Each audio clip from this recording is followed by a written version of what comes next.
వద్దనియు తానే క్రీస్తునని ఒక రాజు లూకా సువార్త 23వ అధ్యాయం 34వ వచనం. మొదటి మాట సిలువలో ప్రభు వారు పలికిన మొదటి మాట చదువుకున్నాం. ఆ నేరస్తుల 34వ వచనం మొదటి మాట చదువుకుందాం. యేసు, తండ్రి, వీరేమి చేయుచున్నారో వీరెరుగురు గనుక వీరిని క్షమించమని చెప్పాను. రెండవ మాటను చదువుకుందాం పరిశుద్ధ గ్రంథంలోంచి. లూకా సువార్త 23వ అధ్యాయం 43వ వచనం. రెండవ మాటను చదువుకుందాం పరిశుద్ధ గ్రంథంలోంచి 43వ వచనం. 42, 43. ఆయనను చూచి, యేసు, నీవు నీ రాజ్యంలోనికి వచ్చినప్పుడు నన్ను జ్ఞాపం చేసుకుని. అందుకు ఆయన వానితో, నేడు నీవు నాతో కూడా పరదేశంలో ఉండు అని నిశ్చయముగా నీతో చెప్పుచున్నాను. మూడో మాటను ధ్యానించుకున్నాం. యోహాను సువార్త 19వ అధ్యాయం. యోహాను సువార్త 19వ అధ్యాయం 26, 27 వచనాలు చదువుకుంటాం.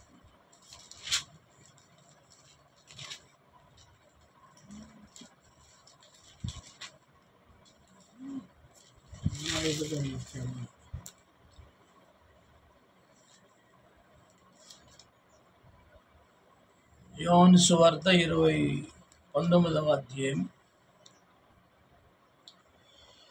26, 27 వచనాలు చదువుకున్నాం. ఇదిగో నీ తల్లి అని యేసు తన తల్లియు తాను ప్రేమించిన శిష్యుడు దగ్గర నిలిచి ఉండడం చూచి, అమ్మా, ఇదిగో నీ కుమారుడని తన తల్లితో చెప్పాను. తరువాత శిష్యుని చూచి, ఇదిగో నీ తల్లి అని చెప్పాను. ఆ గడియ నుండి ఆ శిష్యుడు ఆమెను తన ఇంట చేర్చుకున్నాడు. మూడో మాట. నాలుగో మాటను ధ్యానించుకుందాం. నాలుగో మాట, లేఖనములు నెరవేరినట్లు ఇవన్నీ జరిగిన మరి తాము పొడిసిన మత్తయి సువార్త 27వ అధ్యాయం 46 వచనం.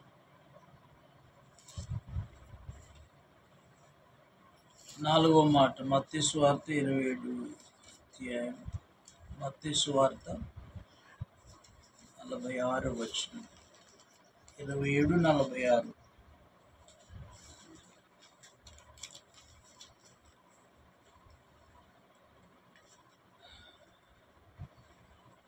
ఇంచుమించు 3 గంటలప్పుడు యేసు, ఏలీ ఏలీ లామా సబక్తాని అని బిగ్గరగా కేక వేసింది.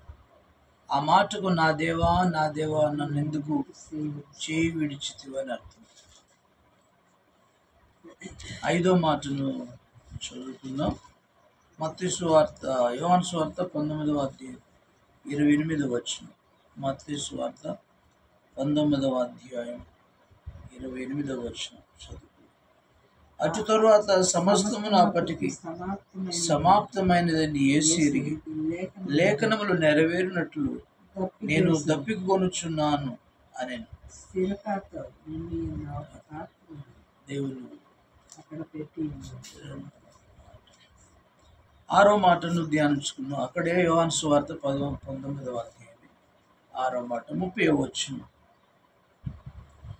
యేసు ఆ చిరకను పుచ్చుకొని సమాప్తమైనదని చెప్పి తల వంచి ఆత్మను అప్పగించింది. 6వ మాట. 7వ మాట కూడా మనం ఆ మాటలోనే కలిసి ఉంటుంది. 23వ అధ్యాయం 27వ అధ్యాయం 46 వచనం చదువుతాం. మత్తయి సువార్త 27, 46. లూకా సువార్త 23, 46. లూకా సువార్త 23, 46.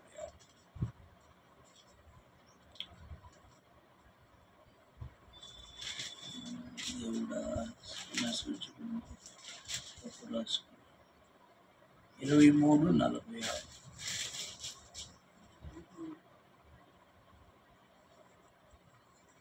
అప్పుడు యేసు గొప్ప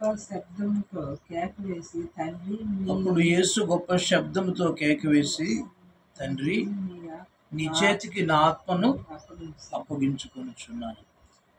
ఆయన ఇలాగు చెప్పి ప్రాణం విడిచాడు. దేవుడి మాటలు. సూర్యుడు దీవించునుగాక. గర్భాలయ